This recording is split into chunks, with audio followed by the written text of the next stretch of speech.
नमस्कार, आप देख रहे हो अपना नूरपुर चैनल और मैं हूं आपके साथ सिंह राजपूत। आज की वीडियो में उन लोगों के लिए लेके आया हूं जिन्होंने अपनों को समय से पहले खो दिया है और उनकी आत्मा की शांति के लिए नारायण बलि करवाना क्यों जरूरी है। इस वीडियो के माध्यम से हम आपको बताएंगे।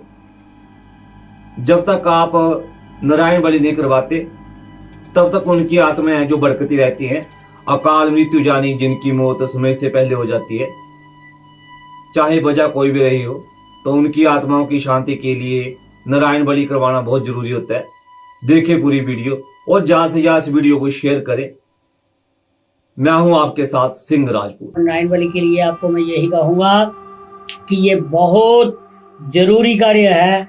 नेचुरली डेथ होने पर नहीं नारायण बलि की जाती, ये जो है अपमृत्यु होने पर ही जो है नारायण बलि की जाती है। कई लोग गया में जाते हैं, गया में भी पिंड देने का एक महत्व है।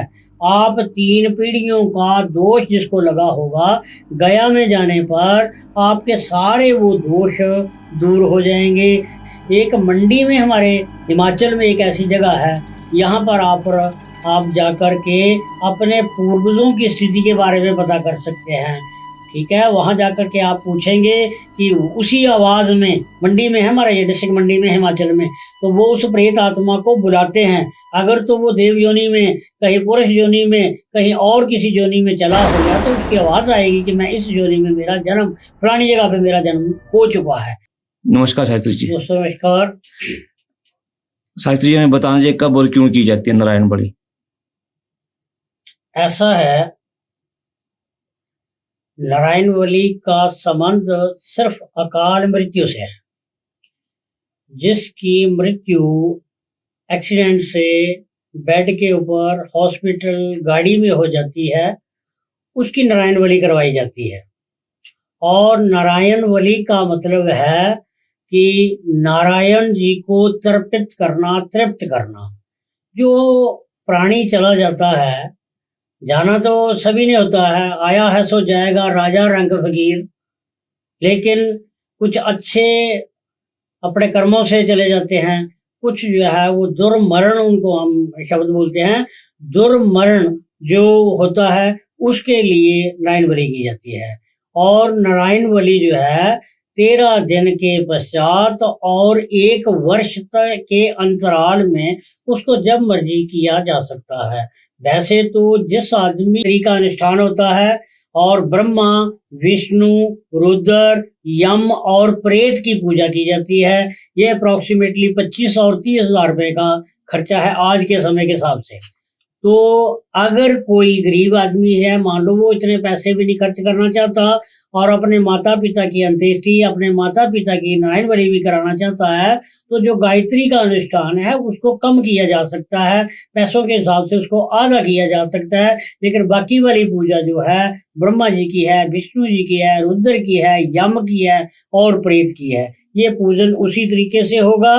और जब नारायण बलि हो जाती है तो जो प्राणी, जिसको हम कहते थे कि जो खत्म हुआ है, वो प्रेत जोनि से विमुक्त होकर के जीव जोनि में आ जाता है। जीव का मतलब है उसका कहीं जन्म हुआ, तो जन्म उसका जो है अपने कर्मों के हिसाब से ही होता है। थोड़ा सा सिंह साहब से मैं टाइम लूंगा कि एक आपने देखा होगा, एक ही समय पे क्वेश्चन करते हैं लोग हमें, एक ही समय में 3 बच्चे पैदा होते हैं। एक ओवरवेटेड होता है, एक कम वेट वाला बच्चा पैदा होता है और जिसको कि मशीन में रखना पड़ता है, और एक बच्चा वो भी पैदा होता है जो डिसेबल्ड होता है, जो चल फिर नहीं सकता, देख नहीं सकता, मतलब उसको डिसेबिलिटी में ले आते हैं हम। जो हम मासिक देते हैं महीने महीने भर में, वो एक खुराक उसी ही प्राणी को जाती है। जो हमारा पारिवारिक सदस्य खत्म हो जाता है, तो जो ओवरवेटेड था उसको वो चीज लग रही है, जो कम वेट वाला था उसको लग रही है, और जो अपंग पैदा हो गया, तीनों का एक ही टाइम था।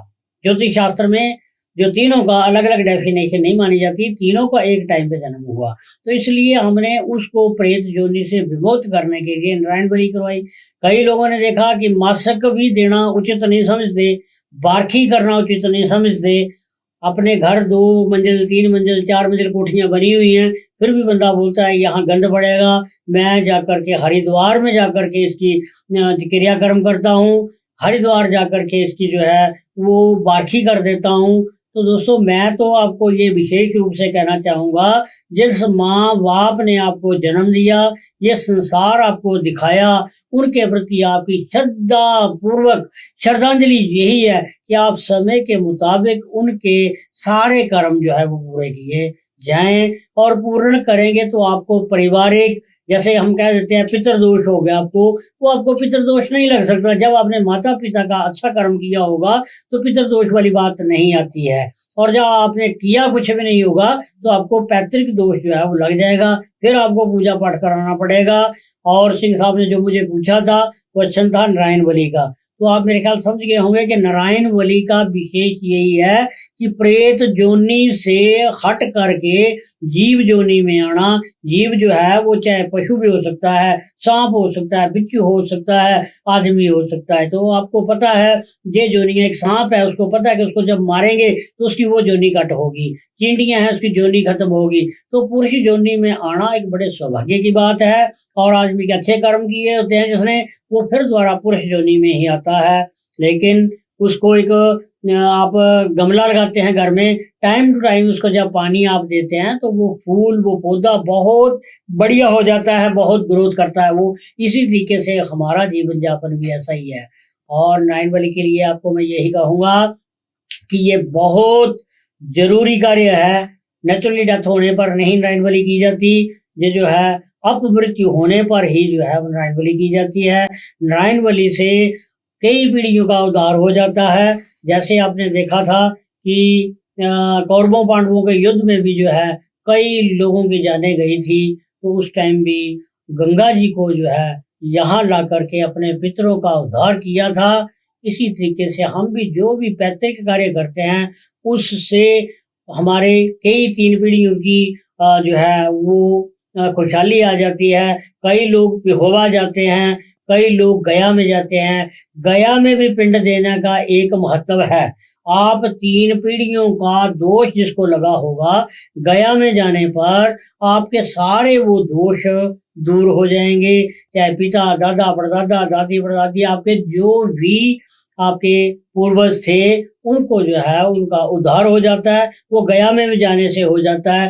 लेकिन हर आदमी जैसे नारायण बलि के लिए खर्चा उठाना थोड़ा मुश्किल लगता है, वैसे भी गया जाना, यहाँ से हमारे एरिया से 6 दिन तो गया जाने के लिए लगेंगे, तो वो भी चीज की जा सकती है, उसमें भी कोई बुराई की बात नहीं है। लेकिन ये सारी चीजें बड़े श्रद्धा भाव से करनी चाहिए। लोगों को दिखावा नहीं करना चाहिए कि मैं अपने पिता दादा दादा की जो है नारायण बलि करवा रहा हूँ, इसलिए करना है तो उसका अच्छा करो, पूरे ढंग से करो, और उससे आपकी कई पीढ़ियों का जो है वो दोष दूर हो जाता है। ये विशेषता गायत्री जी का ही पूजन किया जाता है।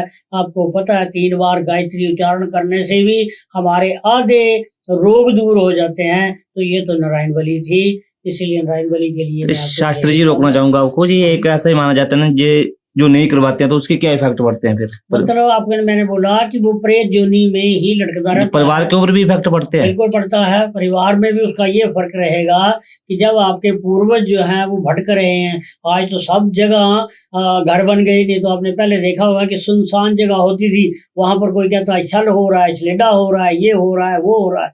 और कभी ऐसे हमारे शायद सिंह साहब को पता है कि नहीं है, एक मंडी में हमारे हिमाचल में एक ऐसी जगह है, यहाँ पर आप जाकर के अपने पूर्वजों की स्थिति के बारे में पता कर सकते हैं।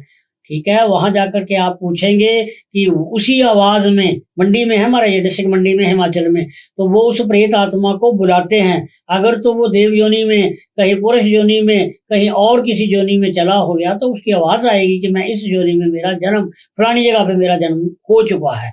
अगर वो प्रेत योनि में होगा तो बोलेगा भाई मेरा उद्धार करो, मेरे लिए कुछ करो, मुझे गंगा जल पिलाओ, मेरे नाम का गंगा जल पिलाओ। तो आदमी जो है वो प्रेत योनि से विमुक्त होता है। उस घर में कोई सुख शांति नहीं बनी रहती, उस परिवार में परिवार की बढ़ोतरी जो है वो रुक जाती है। उस परिवार में आदमी पैसा होते हुए भी अपना सुखमय जीवन जो है वो नहीं बिता सकता है। ठीक है। इसलिए नारायण बलि मैं यही समझूंगा कि नारायण बलि का करना बहुत उत्तम बात है। जिंदगी में आदमी पैसे बहुत कमाता है, लेकिन बुजुर्गों के लिए, पितरों के लिए कुछ कार्य करना, इससे बढ़िया कोई कार्य जो है वो नहीं हो सकता है। बहुत बहुत धन्यवाद शास्त्री जी। ठीक है, थैंक यू।